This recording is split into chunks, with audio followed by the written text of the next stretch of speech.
Okay, we're going to make a selection of canapes.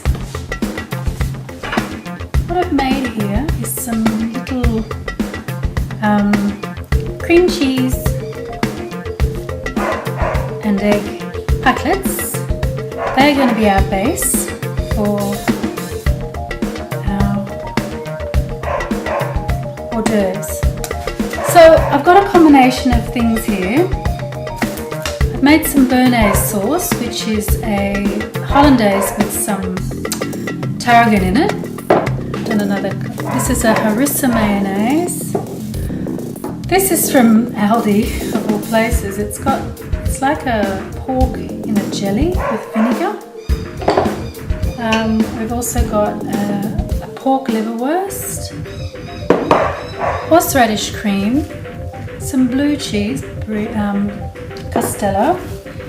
Now this is a roulis or a saffron mayonnaise. I've got some salami chips that I'm going to use as a crumble over the top. Got some caviar. Got some camembert. And I'm going to make just a little bit of a pickled onion. So let's get started with that. Okay, I've only put a few pieces in here. For this many canapes, I don't need much. So you've got sliced red onion. In about 5 minutes, that'll change colour and become this lovely pink, which looks fantastic on top of anything little or. So we put this one aside. So let's have a look here. What do we have to make a nice variety of canapes? Well, for a start, let's try a horseradish cream. I've used that earlier on today in a roulade, salmon roulade. We can probably do 3 in this one. These cream cheese and egg pikelets are just to die for. They're so light and so tasty. Could eat them on their own, really. Okay, let's go for some pate.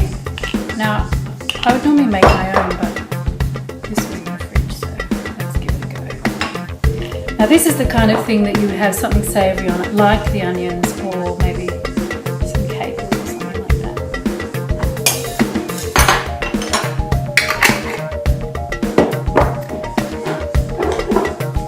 Some harissa. This is actually quite fiery, so go easy if you make it. It's got cumin and all sorts of things in there. So if you had some sort of chicken paste or something like that. And I might use the last one. I might just put direct horseradish straight on there.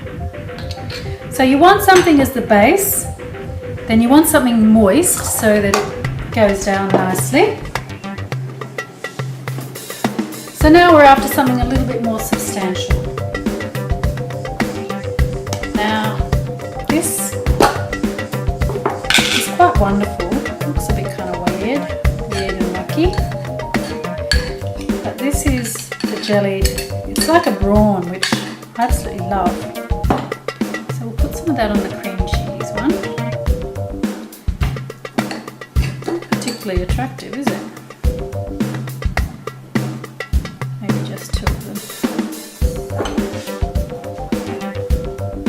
Smoked salmon on this one.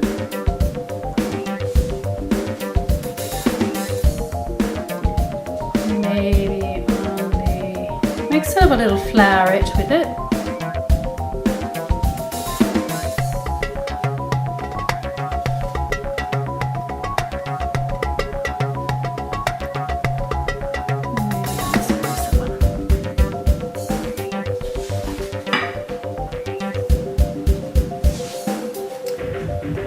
Okay, let's see how our pickles are going.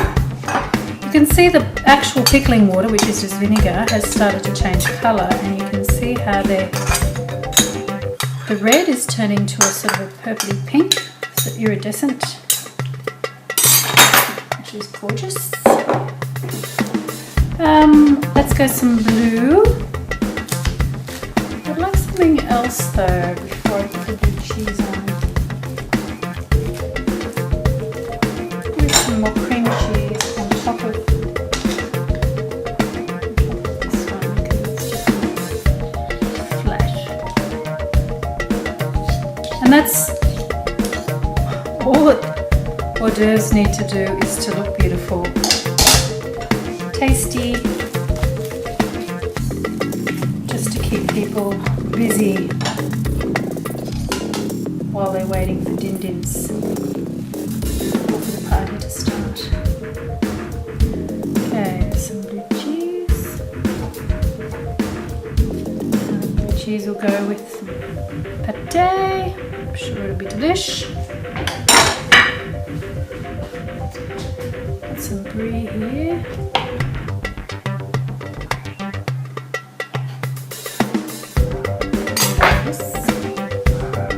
Now, if you had things like, you know, cooked prawns or, you know, huge amounts of variety really, you just make it up as you go along. Now this I'm going to use for colour. Saffron can be at times overpowering, but not in this case, it's perfectly fine. Let's do a dollop on this one, building up nice and high.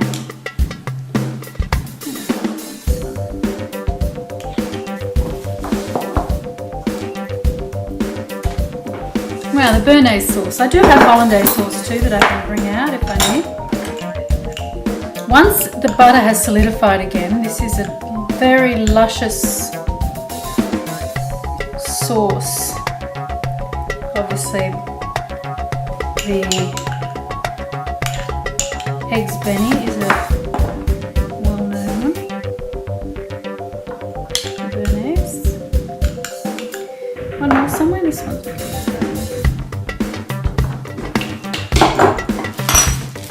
Now,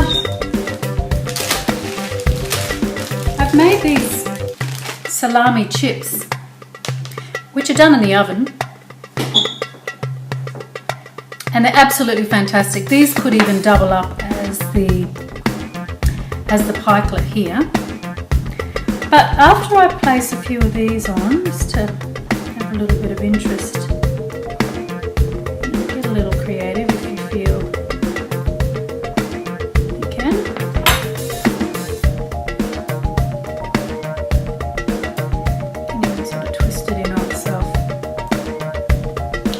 But with these, sure, you can crumple them up, but I think a nice way to do things is to, a bit lonely that one, is to sort of use them as architectural pieces.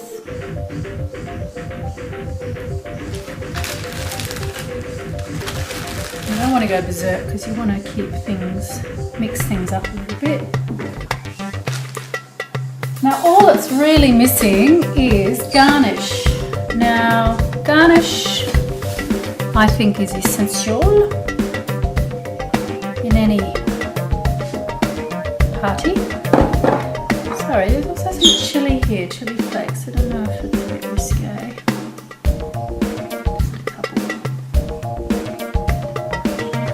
Once again, you don't have to garnish all of them. All you want to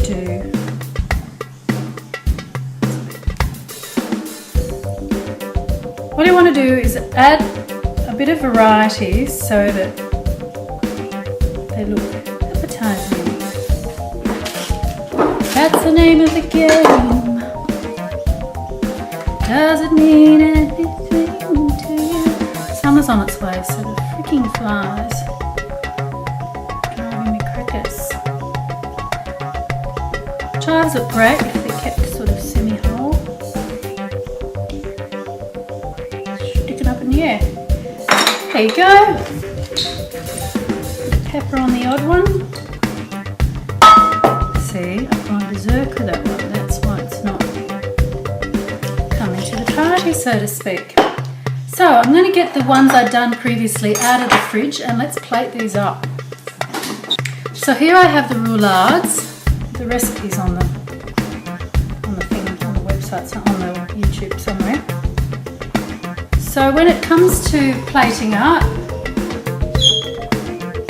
you really don't crowd things. If you can't fit them in,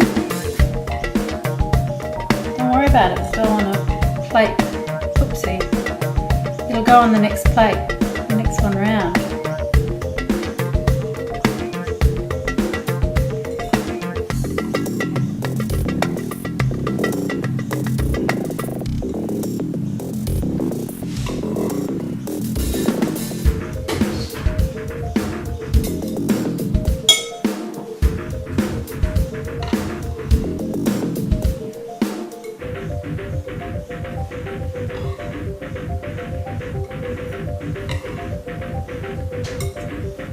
Doesn't mean anything to you. Tell me. Alright, so we've got a bit of a gap there. Maybe put some dip in there. Or one little thing I forgot to place on. Some of this wacky looking Aldi brand salmon roe. Oh, what is it?